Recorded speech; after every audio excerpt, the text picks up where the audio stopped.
ఇప్పుడు పిఎఫ్ అంటే మనం ఫేక్ ఎక్స్పెన్స్ పెట్టలేమా? సో దాని గురించి ఈ వీడియోలో మనం మాట్లాడుకుందాము. సో నేను ఆల్రెడీ పిఎఫ్ గురించి బ్యాక్గ్రౌండ్ వెరిఫికేషన్ లో పిఎఫ్ ఎంత ఇంపార్టెంట్ కీ రోల్, పిఎఫ్ అనేది ఇప్పుడు బ్యాక్గ్రౌండ్ వెరిఫికేషన్ లో చాలా కీ రోల్ గా చూస్తా ఉన్నారు అనే వీడియోస్ నేను ఆల్రెడీ చేశాను. And at the same time PF ని మనం క్లోజ్ చేసుకోవచ్చా, పిఎఫ్ ని డిలీట్ చేసుకోవచ్చా, దీని గురించి కూడా నేను డిస్కషన్ చేస్తున్నాను. ఒకవేళ videos list of videos PF related videos మీరు చూడకపోతే చూడండి. So description and comment box లో పిన్ చేస్తాను. అండ్ ఇంకొక విషయం వచ్చేసి ఏంటి అంటే, ఇక్కడ పిఎఫ్ అనేది ఇప్పుడు కూడాను ఇప్పుడున్న సిచ్యువేషన్ లో పిఎఫ్ ని ఎండ్ డేట్ చేంజ్ చేసుకోవచ్చు కానీ అప్రూవల్ మాత్రం కంపెనీ ఇవ్వండి.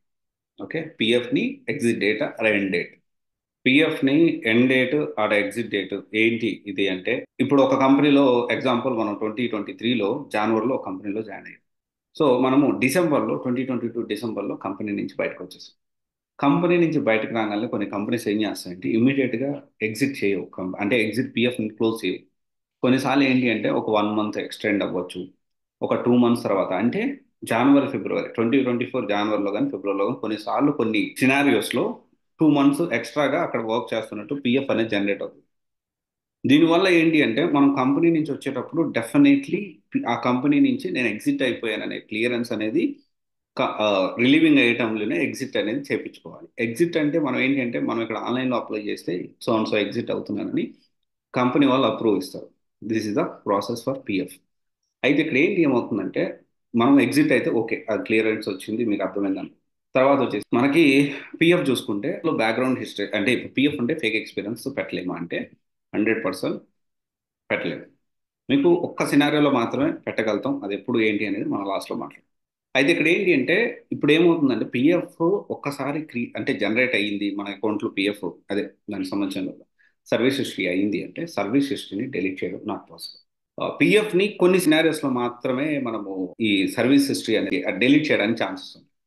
ఎప్పుడు మనం ఆఫీస్కి వెళ్ళి పిఎఫ్ ఆఫీస్కి వెళ్ళి వాళ్ళు రిక్వెస్ట్ ఫామ్ ఇస్తే అది ఇస్తే వాళ్ళు చెయ్యొచ్చు, చేయకపోవచ్చు, కంపెనీని అప్రోచ్ చేయి, completely related to government, central government.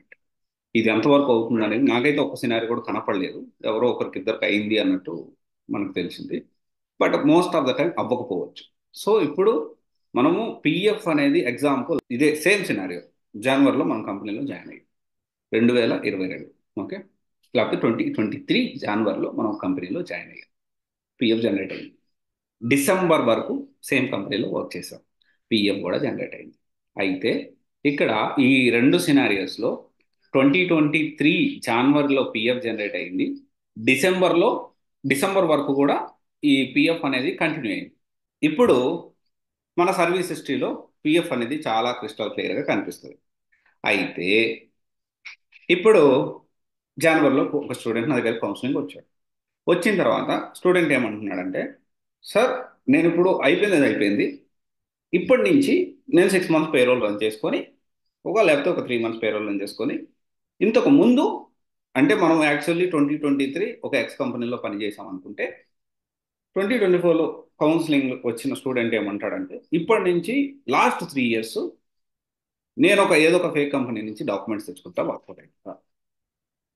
ఇప్పుడు పిఎఫ్ సర్వీస్ హిస్టరీ లాస్ట్ 2023 జనవరి నుంచి డిసెంబర్ ఏదైతే కంపెనీ పనిచేస్తుందో అది డిలీట్ అవుతుందా? కాదు. ఇప్పుడు ఇంకొక కంపెనీ తీసుకొచ్చి 3 సంవత్సరాలు పెడదాం అనుకుంటా, ఏ విధంగా వర్కౌట్ అవుతుంది? అంటే క్లాష్ వస్తుంది కదా. నువ్వు ఒకవేళ లేదు నాకు పిఎఫ్ లేదు అని చెప్పావు అనుకుందాం, 3 సంవత్సరాలు ఎక్స్పీరియన్స్ పెడితే మినిమం 10 లక్షల ప్యాకేజ్ అయితే ఎక్స్పెక్ట్ చేస్తావు కదా. 10 లక్షలు నీకు ప్యాకేజ్ ఇచ్చే కంపెనీ ఎంత చిన్న కంపెనీ అయినా డెఫినెట్లీ పిఎఫ్ అనేది నీకు యాడ్ చేయకుండా ఉంటుందా? చేస్తుంది. ఒకవేళ నాకు పిఎఫ్ లేదు అని నువ్వు చెప్పావు అనుకుందాం బ్లఫ్ చేసావో ఇంకోటి చెప్పావో అనుకుందాం.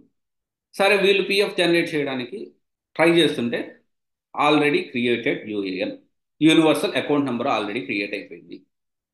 ఒక్కసారి యూఏఎన్ యూనివర్సల్ అకౌంట్ నెంబర్ ఏదైతే ఉందో ఇది క్రియేట్ అయితే ఇక మళ్ళీ మళ్ళీ ఒక మంచి క్రియేట్ కాదు, ఎన్ని పిఎఫ్లో అయినా ఉండొచ్చు, దట్ ఈస్ డిఫరెంట్ థింగ్. అప్పుడు ఏమంటాడంటే, బాబు నీది ఆల్రెడీ నీ ఆధార్ కార్డు పాన్ కార్డుతో లింక్ అయ్యి యూఏఎన్ ఉందంట, ఆ నెంబర్ నాకు ఇవ్వని వాళ్ళు తీసుకొని లాగిన్ చేశారు, లేకపోతే నీ దగ్గర ఉండి లాగిన్ చేశారు అనుకుంటే మొత్తం సర్వీస్ తెలుసుకుంటుంది.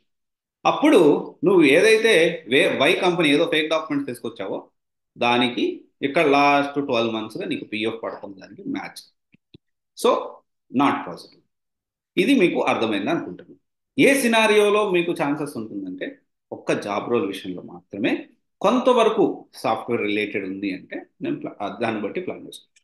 ఈ సాఫ్ట్వేర్ రిలేటెడ్ ఎలా ఉంటుంది ఏంటి అంటే కంప్లీట్గా ఇక్కడ ఏంటి అంటే మీ జాబ్ రోల్ ఏంటి, దేనికి వర్కౌట్ అవుతుంది, ఇది అంతా కూడా మనం మీ కౌన్సిలింగ్ లాంటి అయితే మీరు ఏదైతే జాబ్ రోల్ ఉందో అది ప్లాన్ చేసుకోవచ్చు. నేను ఎక్స్ప్లెయిన్ చేస్తాను కూడా. Okay, thank you.